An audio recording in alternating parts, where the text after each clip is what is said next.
Hello everybody, today I want to talk about creativity and children and what adults can do, at least one of the things adults can do. Because it's a long talk if I want to cover everything I have in mind, but I'm going to focus on one thing, which is the rigidness of our thinking. So adults, when they are rigid in their thinking, that actually undermines children's creativity. To give an example of something that I have witnessed, a teacher who gave an F to a child because the child didn't solve the problem the way she had taught her.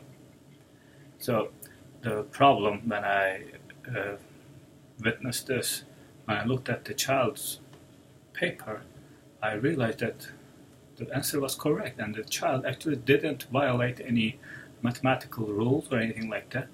He just looked at the problem from a different angle. So when you are calculating an area, it doesn't matter if you go from the row or the column.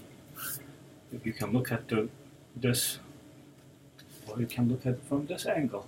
When you're calculating the area, it doesn't matter where you are looking from. You might put the row first, and then the column.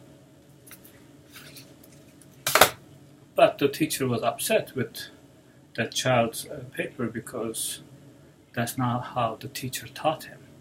So as you can see, in the ideal sense, no one will say that, I don't support children's creativity, I actually undermine it. No one will say that. No one with the same mentality will say that. But in our actions, actually, we might do things that are actually opposite of what we are saying. So because the teacher didn't like the way he solved it, he gave an F. And that's a problem, and a big problem, because our thinking, if it is not flexible, if it is rigid, if we don't provide area where children can express themselves in a free manner without violating any rules, we should be perfectly fine with it. If I was the teacher, actually, when I saw that paper, I was actually happy that that child actually solved it from a different perspective. And so what I am trying to get is this. When we are in a school setting and we are surrounded by other teachers, or in a university by other professors, when we see other people are doing this way, we tend to internalize that culture, whether it's conscious internalization or not. But we tend to internalize, and then we tend to do things based on what other people are doing. Instead, we should ask that, is this the right way to do it? Is this the right way to handle a child's creativity?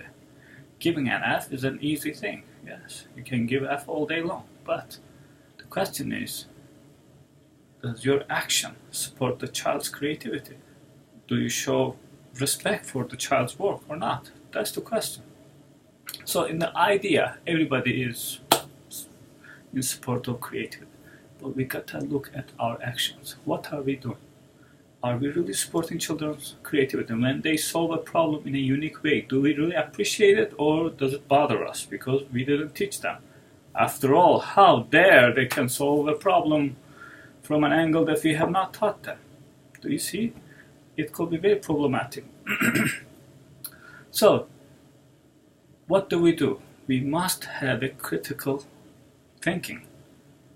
That is, that we need to examine our thinking. Am I doing the right thing? And look at our actions. Are my actions in alignment with what I am thinking, what I am preaching?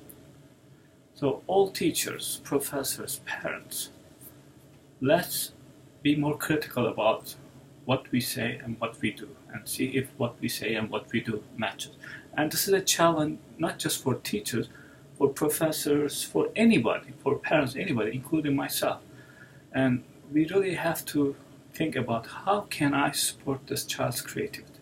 Because once you demolish their creativity, you are not simply demolishing their creativity, but also you are demolishing their self-confidence. And self-confidence is something that is not easy to put it back.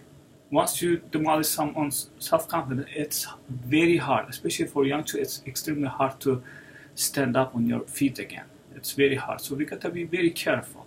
We should not think creativity as a threat to our authority. We should actually embrace it and cherish it. So let's do that. Let's be critical about our thinking and our actions, and then show more respect to young children and appreciate their creativity, which is innate to them.